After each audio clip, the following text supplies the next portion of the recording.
On passe maintenant à notre second débat. Vous le savez, débat de société volontairement décalé de l'actualité. Connaissez-vous la fast fashion, la mode jetable? Elle est de plus en plus critiquée. On va évaluer la réalité du virage écologique pris par l'industrie de la mode. Pour commencer, je vous propose ce reportage avec For Life. C'est une marque de vêtements pour hommes, société créée en 2018, qui ne produit que le strict nécessaire en précommande. Flora Sauvage. Chaque année en Europe, 4 millions de tonnes de vêtements sont jetées. Seuls 20% sont recyclés. Un gaspillage qui ne concerne pas que les consommateurs, mais aussi les marques de mode rapide. Pour que les prix restent abordables, elles produisent en masse. Dans ce grand magasin, la prise de conscience est récente. Un étage entier dédié à la vente de vêtements de seconde main vient d'ouvrir au public. Je pense que toute la crise Covid a été un révélateur et un détonateur énorme. On s'est rendu compte qu'on ne portait pas, donc on a revendu, trié, mis de côté. Donc pour nous, c'était aussi le moment adéquat pour prendre la parole. Et puis, d'ici 2030, la deuxième main représentera le double de toutes les enseignes de mode accessible. Donc il y avait aussi un véritable enjeu en termes de business à aller capter. Certaines marques n'ont pas attendu pour lutter contre la surconsommation. For Life a choisi de s'affranchir des stocks et des invendus. Dans cette boutique parisienne, on peut essayer son vêtement, récupérer sa commande, mais on repart les mains vides. C'est une marque qui est basée sur la précommande, donc qui ne fait aucun surstock. Donc on ne fabrique que la demande. On met en vente un produit pendant un mois, donc un produit sur lequel on a travaillé pendant peut-être un an, donc une chemise, un blouson en cuir, un pantalon. On pense à tous les détails, on le met en vente pendant un mois, les gens commandent ce produit et ensuite on lance la production. Et les clients sont au rendez-vous. Simon commande régulièrement chez For Life par conscience environnementale. Bonjour Simon, on a la chemise Ralph, donc en coton bio un peu épais. J'essaie de ne plus aller dans des boutiques, on va dire des grandes boutiques, et je privilégie quand même des boutiques avec une certaine démarche derrière. C'est produit en Europe, donc il y a aussi ça qui compte, et enfin la démarche derrière écologique. Fini les achats impulsifs, le contre-pied de For Life séduit de plus en plus d'hommes. La jeune marque s'inscrit dans une démarche globale éco-responsable et affiche 100% de croissance tous les ans. Que pèse la mode éthique et responsable? Que valent les promesses des grandes marques? L'industrie du vêtement est-elle vraiment en train de faire sa révolution? Voilà quelques-unes des questions que l'on va aborder tout de suite avec mes invités. Catherine Doriac, bonsoir. Bonsoir. Bienvenue, vous êtes présidente de la Fashion Revolution France, rédactrice en chef adjointe de la revue de mode Humad, dédiée à la mode responsable. Humad fait par l'homme. Oui. Mode responsable et engagé. C'est là-dessus que vous vous positionnez. Valérie Tribe, bonsoir, bienvenue. Créatrice du podcast Chiffon, autrice de La Base. Ça a été publié aux éditions du Cherche Midi. Benjamin Simenauer, bonsoir. Bienvenue à vous aussi. Professeur à l'Institut français de la mode. Et puis avec nous en visioconférence, Audrey Millet, qui est historienne. Bonsoir, vous publiez le livre noir de la mode, création, production, manipulation. C'est aux éditions Les Pérégrines. Peut-être une définition, je parlais de fast fashion. C'est quoi, Catherine Doriac, la fast fashion? La fast fashion, c'est la mode jetable qui existe depuis la fin des années 90, on va dire 95-98, qui a remplacé le Made in France qu'on connaissait à l'époque, et bon, le marché s'est emballé en fait, et la fast fashion a complètement envahi nos placards. Avec quoi? Parce que moi, j'étais habitué, basiquement, je sais pas, à avoir deux collections, voire 2 collections par saison de Fashion Week. En fait, il y a combien de collections maintenant? Aujourd'hui, ça s'est emballé, effectivement. Il peut y en avoir jusqu'à 52 Donc, par semaine, on sort des, voilà, il y a des micro-collections. C'est ça, c'est des capsules, des réasseurs de couleurs, des réasseurs de formes. Mais voilà, c'est la course à l'échalote. La course à la consommation. Valérie Tribe, qu'est-ce que vous en pensez? Je suis pas tout à fait d'accord. Effectivement, la fast fashion, c'est consommer vite, mais maintenant on est arrivé à un tel point qu'il y a plusieurs fast fashion. Il y a effectivement des aberrations, comme on peut citer des marques ou pas? Bah oui, comme Shine, AliExpress, tout ce qui se passe en Chine en ce moment, qui là encourage, c'est même plus de la surconsommation, ils encouragent les ados à consommer des vêtements à moins de 10 €. Enfin, c'est vraiment, on bouffe du vêtement. Et à côté, vous avez quand même les anciens de la fast fashion, H&M, Zara. groupe Inditex, qui pour moi maintenant font un effort et ne sont pas du tout dans cette surproduction. Et quand on parle de collection, non, non, je suis pas d'accord. Non, mais H&M, je suis allée dans leurs locaux, j'ai vu comment ça se passait. Ils ont vraiment un véritable engagement pour protéger aussi les ouvriers. Enfin, il y a tout, parce que pour moi, la fast fashion, ça touche plusieurs. Il y a un problème économique, un problème politique et un problème sociétal. Il y a tout ça à la fois. Donc on a tendance à tirer à boulet de canon sur la fast fashion en disant la fast fashion, c'est pas bien, sans savoir ce qu'il y a vraiment derrière. Notamment les emplois qu'il y a derrière, c'est ce que vous voulez dire. Les emplois, et justement, j'ai peut-être pas été très claire, mais par exemple, je vois le cas d'H&M, parce que j'ai fait un reportage chez eux il y a 2 ou 3 ans. H&M, ils ont vraiment, par exemple, dans les usines au Bangladesh, ils ont des entreprises, les salariés ont vraiment, comment dirais-je, un salaire minimal et ont des syndicats. Alors le salaire minimum existe dans tous les pays, mais le salaire minimum n'est pas un salaire vital. Le salaire minimum, c'est un tiers du salaire vital. Ne l'oublions pas. Oui. Mais l'avantage de la fast fashion, excusez-moi, je vais juste prendre la parole en tant que citoyenne, c'est que c'est beaucoup moins cher pour tout le monde. C'est-à-dire qu'on peut avoir des pièces parce qu'on sait que Zara, H&M, Mango copient les grands créateurs et donc on peut avoir des pièces moins chères. C'est une vraie problématique. C'est quand même la problématique. Philosophiquement et éthiquement, promouvoir une mode qui copie à moindre prix avec les dégâts environnementaux et sociaux qu'on connaît. On peut pas se payer le pouvoir d'achat, comme on faisait avant l'arrivée de la fast fashion. On n'a pas encore entendu Benjamin. Je crois que la fast fashion, c'est d'abord de la mode, en fait. C'est-à-dire que c'est de la mode rapide. Et la mode, le principe de la mode, c'est qu'on ne s'habille pas pour satisfaire un besoin, qui serait se protéger du froid, mais on s'habille éventuellement pour des raisons esthétiques ou pour donner un message. Et il y a ce principe de renouvellement perpétuel du vestiaire, des collections, donc ce qu'on appelle des styles ou des tendances. Et la fast fashion extrémise ça, en fait. Ah oui. Si on est à 52 collections par an, effectivement. Et parfois plus, effectivement, avec Shine, qui a plusieurs milliers de références nouvelles par semaine. Toutes les semaines. Plusieurs collections. Allez, on n'a pas encore entendu Audrey Millet, je vous donne la parole. Peut-être sur une dimension un peu géographique et économique. Quand on dit fast fashion, moi, spontanément, je vais penser Asie. Est-ce que ça se passe forcément en Asie ? Non, la fast fashion, en fait, c'est tout le globe, en fait. C'est vraiment un symptôme de la globalisation. Ensuite, je reviens également sur ce qui vient d'être dit. Il y a des hiérarchies dans la mode. Et il y a de la fast fashion, de l'ultra fashion, du luxe, et même dès le XVIIIe siècle, du semi-luxe. Il est important de dire que lorsque les vêtements sont devenus un peu moins chers, à partir du XIXe siècle, on a pu s'habiller en se faisant plus plaisir, avoir plus de choses, et c'est tant mieux. C'est tant mieux. Le problème qui se pose aujourd'hui, c'est qu'il y a tellement de volume, on utilise tellement l'agriculture, les pesticides, on a divers types de pollution. Une pollution qui est environnementale, bien entendu, une pollution qui est humaine, qui relève des coûts humains, et une pollution qui est également culturelle. Parce que ça fait 150 ans que la civilisation industrielle, en réalité, s'est repue à l'énergie, des combustibles fossiles, aux excès des produits phytosanitaires, des plagiats de créateurs, et ça c'est très important parce que l'ultra et la fast fashion, c'est ça. Et aujourd'hui, on nous présente un peu l'addition, et la mode, on l'aime, on aimerait bien qu'elle change, et il y a bien entendu des efforts qui sont en train d'être faits. Alors on va parler justement des critiques en termes de pollution avec quelques chiffres sur l'industrie du jean pour commencer. 73 pièces vendues par seconde dans le monde. 11 000 litres d'eau, moi ça me surprend toujours ces chiffres-là, 11 000 litres d'eau nécessaires à la fabrication d'un seul jean, je ne sais pas comment ça s'explique. Coton.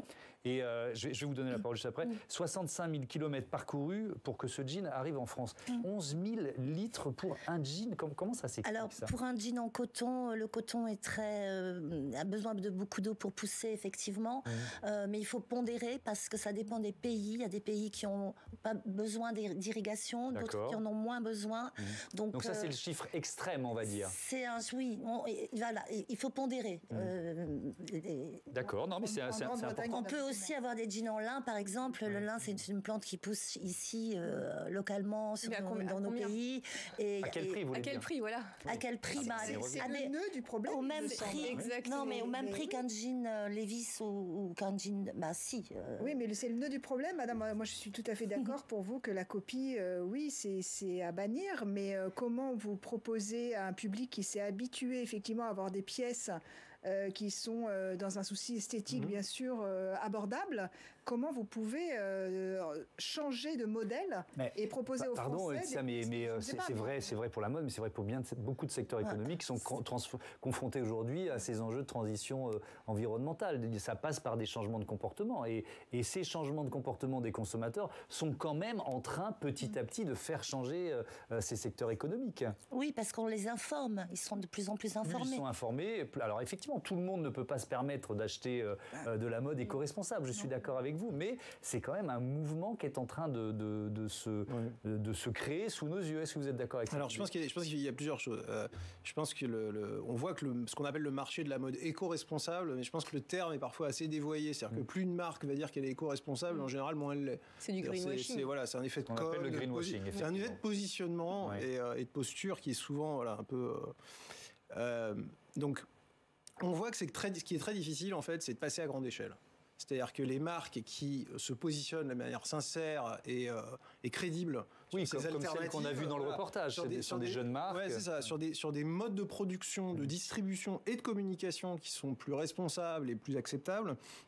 On voit qu'elles ont du mal à effectivement remplacer les géants. C'est-à-dire, elles ont du mal en fait à reproduire à grande échelle ce qu'elles arrivent à faire à petite échelle, notamment parce que ça fait appel à de la production locale, moins mécanisée, etc. Il y a un deuxième sujet qui est la question de la consommation de mode, et notamment de mode plus responsable. Et là, il y a quand même une alternative aujourd'hui qui est la seconde main.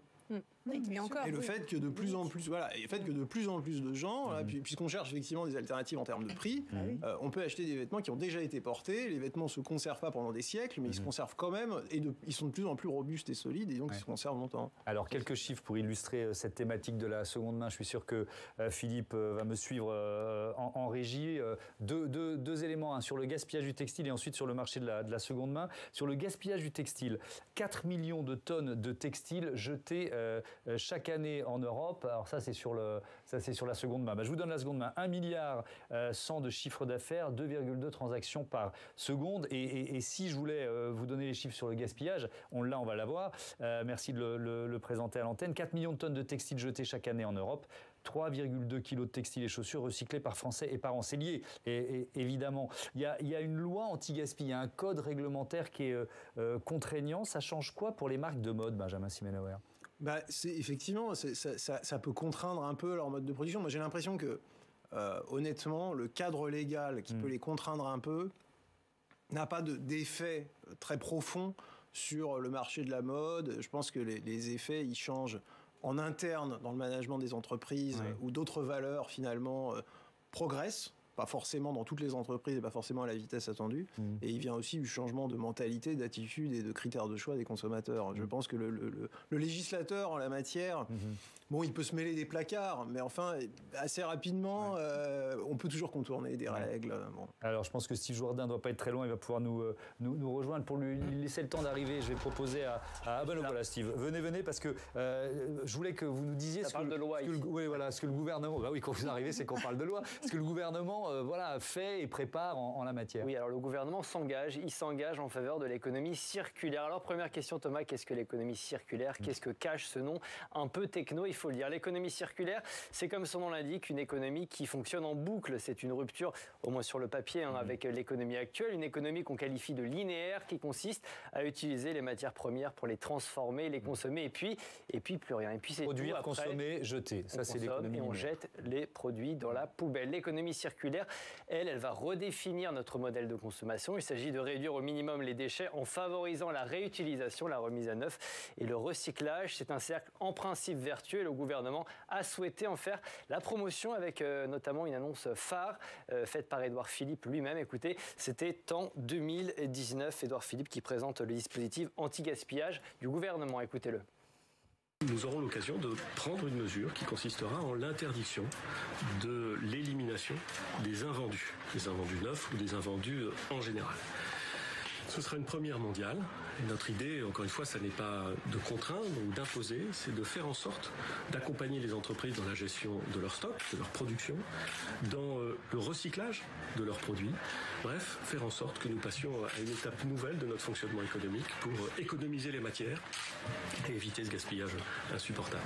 Alors concrètement, ça fonctionne ou ça va fonctionner comment ce dispositif? Entrée en vigueur janvier 2022. C'est dans 2 mois. Le dispositif vient donc de la loi anti-gaspillage adoptée par le Parlement en février 2020. Il prévoit une obligation d'information sur les caractéristiques environnementales des produits. Il instaure aussi une interdiction de la destruction des produits invendus. C'est la mesure phare du dispositif. Il prévoit enfin un renforcement de la responsabilité des producteurs. Voilà pour le dispositif adopté, voté par le Parlement. Je vous propose d'écouter Brune Poirson. Vous savez, c'est l'ancienne secrétaire d'État auprès du ministre de la Transition écologique. Souvenez-vous, Brune Poirson avait porté ce projet de loi. Elle avait d'ailleurs été présentée, baptisée ministre française de la mode par le New York Times à l'époque. C'est un peu réducteur, mais bon. Et Brune Poirson, précisément, défendait le dispositif du gouvernement lors du sommet Change Now. C'était au début de l'année 2020 au Grand Palais à Paris. Écoutez, en anglais, s'il vous plaît. It is 50 million euros of clothes that we're just discarding. You know, a t-shirt that was not nice enough, didn't sell well. Best case scenario, it is burnt to create energy, but generally it is just sent directly to a landfill. In France, now it is going to be forbidden.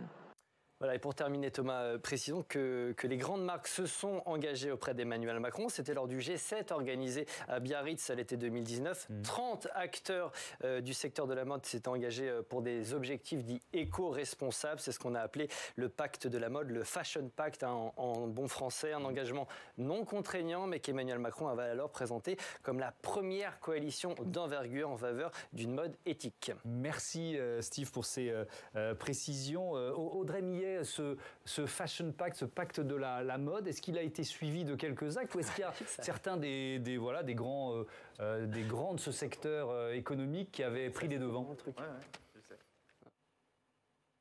Techniquement, François-Henri Pinault a réussi à amener quand même plusieurs entreprises. Ensuite, il n'est pas contraignant. Il cible véritablement l'environnement. Et moi, ce qui m'inquiète plus, l'environnement, ça y est, on commence à se secouer. Il y a eu le GIEC, il y a la COP26. Mais c'est les facteurs sociaux, en fait, qui sont très problématiques. C'est-à-dire que quand des enfants en Inde boivent de l'eau de leur village et ont besoin d'une greffe de rein à 3 ans, lorsqu'on se rend compte qu'il y a des produits toxiques tels du mercure, du cadmium, du barium dans, par exemple, les sous-vêtements noirs et que ça favorise l'infertilité chez nous, également, là, on se demande s'il ne faut pas intervenir au niveau de la santé publique, bien entendu. On a aussi un autre problème, donc là, c'est un problème de santé publique, mais aussi un problème de consommation. Alors, ça ne veut pas dire on n'arrête pas de consommer. De toute façon, on n'a pas le droit de sortir tout nu, on a des vêtements dans notre placard et on a aussi le droit de se faire plaisir. C'est fait un peu pour ça, la vie. Mais la consommation est quand même devenue l'idole d'une époque. Ensuite, on a différents types de consommateurs. C'est-à-dire qu'il y en a qui achètent beaucoup, très très peu cher, et puis il y en a qui n'ont pas le choix et qui achètent peu. Donc là, c'est un problème économique. Cela signifie que les salaires aussi, ils ne sont pas assez élevés et qu'on est obligé d'acheter moins cher. C'est pas très bon signe, ça, en fait. On a bien entendu toutes ces questions, ça s'ouvre un petit peu actuellement, mais de déni des faits scientifiques. Et cela me paraît extrêmement grave. De toujours remettre le sujet dans des controverses actives qui en fait fabriquent du doute. Et parce que ce serait potentiellement le secteur de la mode et pas celui de l'agroalimentaire ou du tabac ou de l'environnement, c'est glamour, ça a des paillettes, on n'aurait pas le droit de l'examiner. En fait, c'est un des secteurs les plus importants au monde. Il est extrêmement intéressant. Il touche à beaucoup à l'économie, à la littérature, à l'esthétique, bien entendu, au social, aux emplois. Et je pense qu'il est très important, même pour aider les autres secteurs, d'examiner profondément le secteur de l'habillement. Valérie Tribe, il est même, moi j'ai envie de dire, il est particulièrement examiné, le secteur de la mode. C'est des marques qui sont, par leur notoriété, surexposées, peut-être particulièrement surveillées aussi. Est-ce que vous diriez ça ? surveiller. Par les associations. Ah, bien évidemment. Ouais. Mais là, ce qui me dérange un peu, c'est justement ce qu'on disait tout à l'heure. On parlait de greenwashing. Ouais. Et ça, cet effet de mode me dérange. Il y a des tendances comme ça. Hein, il y a 5 ans, c'était la mode féministe. J'ai jamais su ce que c'était. Après, on a commencé à nous parler de la mode genrée. Maintenant, on nous parle de la mode inclusive. Tout ça, j'ai l'impression qu'on passe à je suis pas sûr que les enjeux d'éco-responsabilité soient une notion de mode. C'est quand même une mutation de l'économie à laquelle on est en train d'assister. Je me suis peut-être mal exprimée, mais pour moi, il y a beaucoup de marques qui se sont faites en utilisant un discours marketé, en disant voilà, nous sommes made in France, made in Paris, fabriqués avec amour. Alors qu'on sait très bien que la plupart des fringues ont été fabriquées au Portugal ou en Pologne. Enfin, tout ça, pour moi, c'est... En fait, 50 minutes, c'est trop court. 45 minutes, c'est trop court pour débattre sur le sujet parce que c'est déjà bien. C'est énorme. Oui. Et ça touche... Écoutez.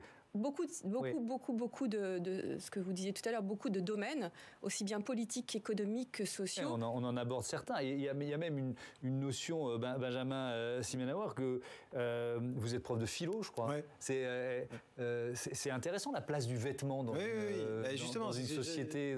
Justement, j'allais rebondir là-dessus. C'est-à-dire qu'en fait, moi j'ai l'impression que la mode... est quand même particulièrement mise en question, en fait. C'est-à-dire qu'elle n'est pas... Je pense pas qu'elle soit moins discutée dans l'espace public que l'automobile, que l'alimentation ou d'autres marchés très importants.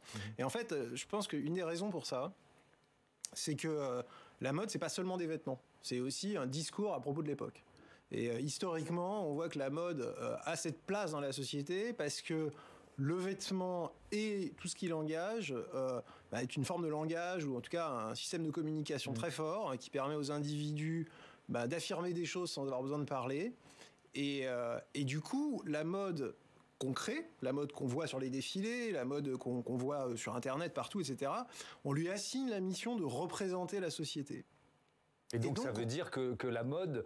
ne peut pas passer, c'est ce que je disais tout à l'heure, à côté de la mutation de nos sociétés on lui reproche, en matière de défense du climat, de la biodiversité. Enfin, voilà. On lui reproche historiquement d'avoir un coup de retard, c'est-à-dire d'être resté sur des sujets aussi importants, effectivement, que la diversité, l'éco-responsabilité et une série d'autres causes sociétales majeures. On lui reproche finalement d'être resté à un modèle assez archaïque, quoi. C'est-à-dire préférant effectivement la production de masse, la reproduction de stéréotypes de beauté qui sont probablement quand même assez éculés. On lui a reproché beaucoup ça. Il semble, quand on regarde quand même effectivement les discussions qui se trament au sein de ce milieu-là, qu'un certain nombre de ces sujets aient enfin trouvé une chambre d'écho. Donc c'est pas seulement du greenwashing. Il y en a, mais c'est pas seulement du greenwashing. Ça peut être un argument de com, et comme je vous le disais, on n'est pas dupe de ça. Les marques qui s'étiquettent toutes seules éco-responsables. Voilà. Oui, le problème, ça sent pas très bon. Le problème, Catherine, c'est que Catherine Doriac, pardon, on se connaît pas encore suffisamment. C'est que les labels, on s'y perd un peu. Il y en a. Heureusement qu'il y en a, mais c'est pas si facile de s'y retrouver. Moi, j'aimerais quand même... Oui, les labels, c'est un souci, bien sûr. Bon, il y a des labels qui sont très connus. Alors, si vous deviez en citer un ou deux... Par exemple, le label Max Havelaar, je vais le citer parce que c'est un label de commerce équitable. Oui. Donc, on le connaît pour l'agriculture et pour l'alimentation, pour la banane, le chocolat, le café. Mais ils viennent de sortir un standard coton, donc qui certifie un coton équitable, c'est-à-dire pas forcément bio, mais cultivé dans de bonnes conditions, avec des gens qui sont dans des rémunération correcte, qui sont dans des coopératives et qui participent donc de la gouvernance de leur coopérative. Alors sinon après il y a Ecotex, GOTS, tout ça certifie des choses qui sont déjà dans les lois européennes, c'est-à-dire la non-toxicité des produits employés pour les teintures, etc., etc. Moi je voudrais revenir quand même sur ce qui a été dit précédemment, parce qu'aujourd'hui on est dans une société, une économie qui demande la décarbonisation, et en fait on se rend compte compte, je dis excusez-moi parce que je suis à fond dans les dossiers, on se rend compte qu'en fait la mode aujourd'hui c'est 65% de plastique et de pétrole. C'est-à-dire que la production de tissus mondiaux, c'est 65 à 70% de polyester. Ce polyester est fini dans les landfills, comme on a vu tout à l'heure, donc c'est des charges à ciel ouvert. Au Ghana, en Afrique, maintenant au Chili, on en découvre tous les jours. Alors on a envie de dire stop. À quoi ça sert de fabriquer des vêtements en plastique pour les jeter 5 minutes après? Voilà, c'est juste une question. Non, mais c'est une question et une opinion. Vous parliez aussi de l'impact presque politique du vêtement et de la mode. Laetitia, on s'est amusé, vous êtes amusé à chercher ce que ça pouvait signifier pour certaines personnalités politiques. Oui, l'habit est politique. Oui. C'est l'habit quand un maire se déplace, un président, une première dame. La première chose dont on parle dès le départ, c'est comment elle est habillée. Donc ça, les hommes politiques l'ont intégré. Ils ont des personnes autour d'eux qui les conseillent, évidemment, et ce n'est pas du tout superficiel. C'est fondamental. Et donc, comme c'est une arme politique, certains s'en servent. Alors, bien sûr, dans un concours d'élégance, mais pas que, parce que souvent, on est quand même plus élu si on semble être populaire. Vous voyez, il y a toujours ce pas être trop bien habillé non plus, c'est ça? Non, il vaut mieux être avoir il y a quand même quelques histoires de costumes qui ont coûté cher à certains. Voilà, on le sait. On sait que les costumes de François Fillon, c'était la dernière grosse affaire avec le Penelope Gate qui a plombé sa candidature, évidemment. Mais est-ce qu'on peut faire passer aussi un message politique en matière on parlait de seconde main, on parlait de sur notre dossier à travers ces choix? Jean-Luc Mélenchon, c'est des messages, par exemple, que politiques. Il a une veste d'ouvrier. Voilà. Bon, c'est clair, il met des cols Mao, il a des vestes d'ouvrier, donc son message est politique. Et Angela Merkel, par exemple, est la première, enfin une des premières, parce que certainement qu'elle a fait des émules, à mettre ses tailleurs plusieurs fois.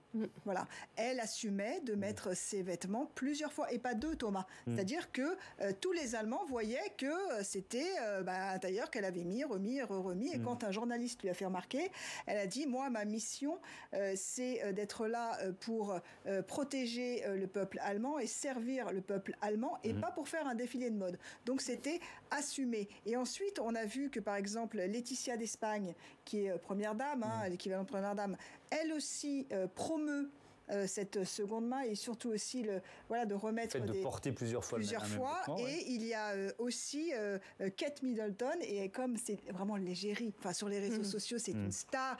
Énormément d'adolescents s'y réfèrent. Et en fait, c'est Vivienne Westwood qui lui a glissé quand même plusieurs fois dans l'oreille de remettre des vêtements, et elle a fini par céder. Donc, vous voyez, même quand on est effectivement vraiment tout en haut de la pyramide, on peut aussi donner l'exemple. Voilà. Mais justement, c'est-à-dire que quand on est en haut de la pyramide, d'une certaine manière, on peut jouer avec les codes vestimentaires de son milieu. Quand on est en bas, c'est plus compliqué.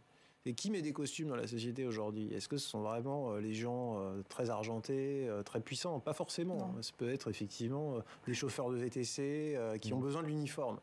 Et donc la pression à changer de tenue régulièrement, elle touche en fait peut-être aujourd'hui plus les classes populaires encore que les gens qui ont les moyens. Alors vous citiez une créatrice britannique, en voilà une autre, c'est Stella McCartney. Elle était à la COP 26 à Glasgow avec des mots très forts sur notre thème. Je pense qu'il y a encore beaucoup de greenwashing, malheureusement. Je pense que beaucoup de marques s'en moquent tout simplement. Mais je pense qu'en ce moment, tout le monde est uni dans l'industrie de la mode et que nous perdons très rapidement de notre importance. Parce que, vous savez, les générations X, Y et Z refusent d'acheter la mauvaise mode, la mode sale. Ils ne veulent tout simplement pas en faire partie. Que cela vous plaise ou non, c'est ça l'avenir de la mode. This is the future of fashion. Elle est puissante cette phrase quand même. Les nouvelles générations refusent d'acheter la mode sale, Valérie Tribe. C'est pas rien, quoi. Je suis pas l'avocate de la mode sale. Attention. Mais c'est intéressant parce que je suis la première à dire que avec votre podcast, vous dialoguez beaucoup avec des acheteurs ou des acheteuses. C'est justement ça que je voulais dire, c'est que je discute aussi bien avec des acheteurs, des acheteuses, mais aussi des créateurs. Et il y a deux préoccupations différentes. Les acheteurs et les acheteuses, c'est souvent le pouvoir d'achat. Stella McCartney, on adore, mais la moindre paire de chaussures, effectivement, qui est en cuir vegan ou c'est même pas du cuir parce que c'est vegan, c'est 400, 500 euros. Qui peut se permettre d'acheter ça? Enfin, j'écoute tout le monde. C'est pour ça que j'ai aussi interviewé des créateurs. Culpabilisation on des essaye de culpabiliser le consommateur et malheureusement, je pense qu'on ne culpabilise pas les bonnes personnes. Et l'autre chose, c'est que j'interviewe aussi des créateurs. Et qu'est-ce que j'entends de la part de ces créateurs? Que c'est très difficile de faire du made in France. Je discutais encore hier avec une créatrice de chemises qui faisait du made in France avant. Et là, je lui fais remarquer que le prix de ces chemises a vachement baissé. Elle me dit, mais parce que j'étais obligée, je ne les vendais pas. Donc maintenant, je les fais produire en Tunisie. Voilà, donc il y a aussi un problème de ce côté-là. Et je connais des manufactures, des bonnetteries, notamment en Bretagne, qui elles aussi sont en train de ramer parce que ça coûte très cher. Donc, donc comme produire coûte cher, donc leurs vêtements coûtent cher et les gens n'achètent pas. C'est ça, c'est tout. J'ai l'impression qu'on est dans un système qui se mord la queue et c'est très difficile. Mais Catherine Doriac, moi je travaille aussi sur une chaîne économique, Bispart pour ne pas la nommer, où je reçois beaucoup notamment de jeunes chefs d'entreprise, dirigeants et dirigeantes, et des créateurs de mode. Moi j'ai l'impression que toutes les nouvelles marques qui se créent, c'est des marques éco-responsables, éthiques, enfin c'est vraiment ces codes-là, quoi. Il n'y en a pas une qui ne va pas se créer avec ce modèle. Il y en a beaucoup, mais alors attention, parce qu'on est quand même européen. Quand on dit Made in France, ça peut être Made in Portugal et ça sera d'une aussi belle qualité à un coût un peu moindre. Quand on dit Made in Tunisie, ou ça c'est le bassin méditerranéen, c'est vraiment une proximité de fabrication. Il ne faut pas jeter la pierre. Voilà, c'est mieux que d'aller fabriquer en Asie, mais alors d'un autre côté, il ne faut pas oublier non plus qu'en Asie, ils ont besoin de nos commandes pour vivre. Exactement. Et ça, c'est un souci. C'est une dimension importante. C'est ce que je disais, on se tient tous. Pensons salaire vital, c'est-à-dire au lieu de payer l'ouvrier 0,18 centimes pour un t-shirt, doublons le prix, achetons moins, mais doublons peut-être ça aussi, c'est une façon de dire le vêtement le plus écologique est déjà dans notre placard. On n'a pas besoin d'avoir 15 jeans, on n'a pas besoin d'avoir 15 t-shirts noirs ou je ne sais pas combien de pulls et de doudounes. Soyons plus sobres.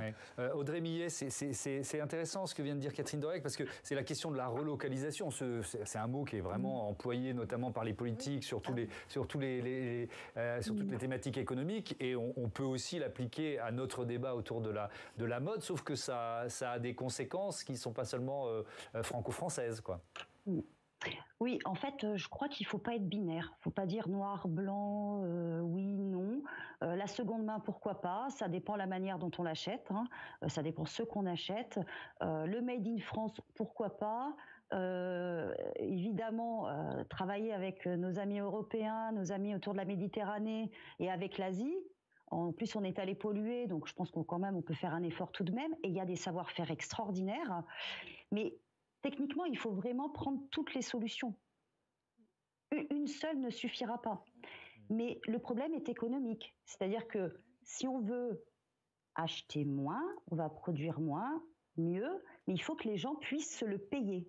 Et cette question du salaire, elle va pour l'Asie, mais elle va aussi pour la France, elle va pour le portugais, elle va pour l'espagnol et bien sûr nos amis italiens. On l'a entendu, on l'a dit plusieurs fois, mais quand vous dites il faut aussi penser à ceux qui travaillent, qui produisent en Asie et à faire en sorte qu'il y ait un salaire décent, on entend cet argument, mais il y a quand même une image que je voudrais vous montrer, qu'on connaît tous, Audrey Millet, c'est cette catastrophe qui a peut-être déclenché la prise de conscience des consommateurs et de l'industrie de la mode.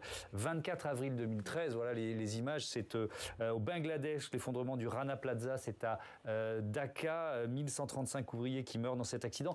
Dans les gravats, c'est ça qui avait frappé, dans les gravats, on voit des vêtements qui sont siglés des plus grandes marques et ce ne sont pas des contrefaçons.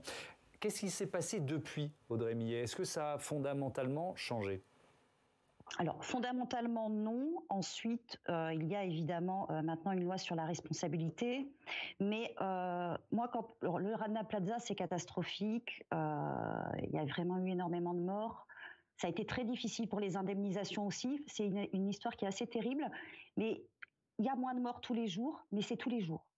C'est Marrakech, c'est un sous-sol qui est inondé où il y avait les femmes qui étaient en train de coudre, les hommes étaient au rez-de-chaussée, c'est tous les jours. Donc à un moment, il faut se demander si on veut être habillé avec une marée noire parce que c'est du pétrole, déjà, un dressing marée noire, c'est pas très classe.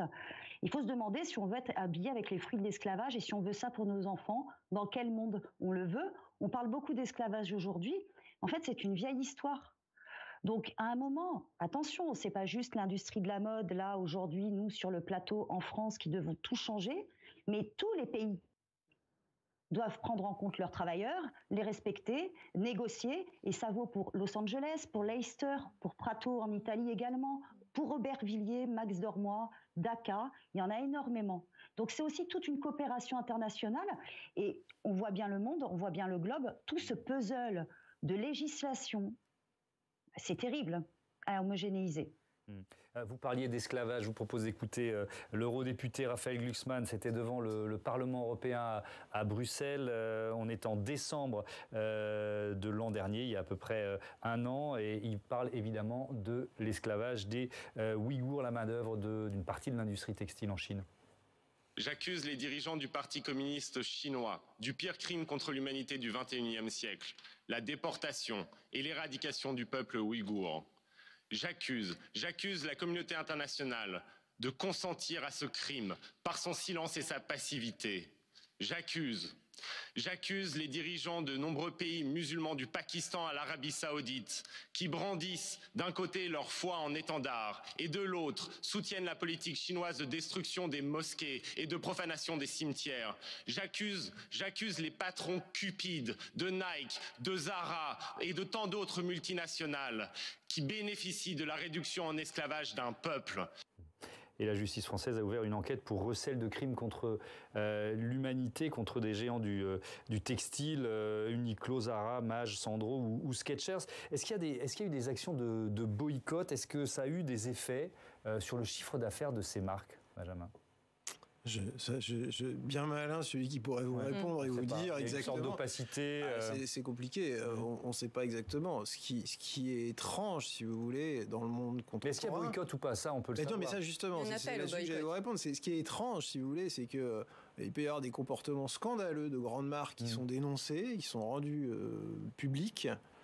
Et ça a un impact très court, parce que rapidement on passe à autre chose. C'est là où la logique de la mode s'applique à beaucoup d'objets. C'est comme les collections, c'est ça? Bien au-delà des vêtements, c'est-à-dire qu'on sort un scandale et puis un autre. Et donc on oublie et on rachète une paire de telle ou telle marque qui est citée là, parce que finalement... je pense qu'il y a aussi une question presque de dissonance cognitive. C'est-à-dire qu'en fait, on veut répondre à des exigences de la société, à des injonctions sociales d'être à la mode. Et on se voile la face sur la réalité sous-jacente. C'est la réalité que vous avez décrite, quoi, qui est effectivement, en gros, un esclavage pas tout proche, mais pas si loin. Et on veut continuer de rêver, parce que la mode, ça fait rêver. Donc il y a effectivement une sorte de... C'est ce que disait Audrey tout à l'heure. Elle dit on vit, en fait. Et c'est ça la vie, c'est aussi se faire plaisir. Effectivement, je pense qu'il va falloir à terme... C'est difficile de se faire plaisir juste après avoir entendu... voilà, j'accuse de... C'est tous les jours. Il y a eu des pétitions sur Instagram pour boycotter ces marques, etc. Mais effectivement, comme le disait, je ne sais plus, j'ai oublié votre... Benjamin, ça tourne. Ça dure une semaine et puis après, hop, on passe à autre chose et puis après, on passe à autre chose. C'est comme la mode. Je pense qu'il faudrait qu'on prenne. J'ai l'impression que c'est un jeu de cartes. Vous voyez, il faudrait qu'on pose les cartes sur la table, qu'on dise voilà, il y a cette problématique-là, cette problématique, et voir ce qu'on peut faire au niveau des dirigeants, des gouvernements, et qu'on arrête de taper sur le consommateur, le consommateur lambda, qui aussi doit s'éduquer. On doit l'éduquer. Oui, mais je rebondis sur le son précédent qu'on a entendu, celui de Stella McCartney, quand elle parle de génération X, Y, Z, etc. C'est effectivement, là, on est dans une prise de conscience beaucoup plus forte, Catherine Doriac. Mais alors, la génération X, c'est la mienne. Alors, c'est vraiment, on est les anciens, les vieux seigneurs du lot. Moi, je dirais plutôt, regardez ce que font les millennials. Les millennials, ils défilent tous les vendredis avec des pancartes anti-changement climatique et ils se précipitent sur Vinted et chez H&M. Donc là, il y a une espèce d'ambivalence, une ambiguïté énorme dans cette génération-là. Et Vinted, c'est un marché de la seconde main, quand même. C'est une aberration, Vinted. Pourquoi c'est une aberration? C'est une aberration écologique, déjà, parce que au niveau de la pollution numérique, évidemment, quand on stocke des photos, et ben ça... Voilà. Puis les transports. On a fait un débat sur la pollution numérique ici, effectivement. Voilà, tout le monde connaît. Voilà, c'est un vaste les chantier. Transports, évidemment, le passer les vêtements comme ça, acheter pour revendre. On se déculpabilise, en fait. On se dit, oh ben là, je vais acheter ça. Oh, j'achète cette veste Zara, elle est pas chère. Il y a cette ambiguïté, en fait. Sur Vinted. Oui, mais c'est toujours mieux que de racheter un vêtement neuf, quand même. Non, mais je parle des gens qui vendent. Effectivement, aussi. Ah oui, mais quand même. Enfin, moi, j'essaye de trouver des solutions médianes, de ne pas faire culpabiliser celles et ceux qui participent au marché de la seconde main. Je pense qu'il y a des si on leur dit, non, la seconde main, c'est pas bien non plus. Non. Par contre, il y a des entreprises de seconde main, des acteurs de la seconde main qui sont vraiment extraordinaires. Ils ne fonctionnent pas comme Vinted. Justement, eux, ils n'acceptent pas, par exemple, les t-shirts à 2 €. Il y a un minimum. Ils sélectionnent leurs vêtements. Avec un modèle économique qui fonctionne. Oui, il y a ça. Et puis il y a aussi...